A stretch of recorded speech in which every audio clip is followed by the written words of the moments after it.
বন্ধুরা আসসালামু আলাইকুম। সাগর কন্যা কুয়াকাটায়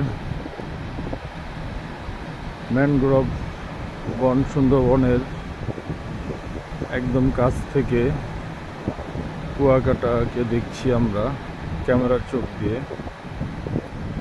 এটা ঝাউবন ছিল, অনেকটাই ভেঙে এখন সাগরের কাছাকাছি চলে আসছে।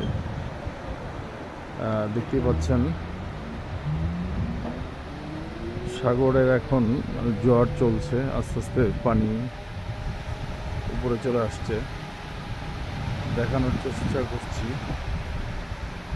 সাগরকন্যা কুয়াকাটার সৌন্দর্য। সঙ্গেই থাকুন, দেখতে থাকুন।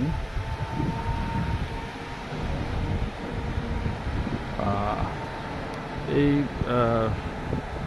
ঝাউবনটি দেখা যাচ্ছে সাগরের অনেকটা মাঝখানে গাছ চলে গেছে। এই পর্যন্ত, এর থেকেও দূর পর্যন্ত ছিল এরকম বন, যেটি সাগরের ভয়াল গ্রাসে এখন ধ্বংসের দ্বার প্রান্তে।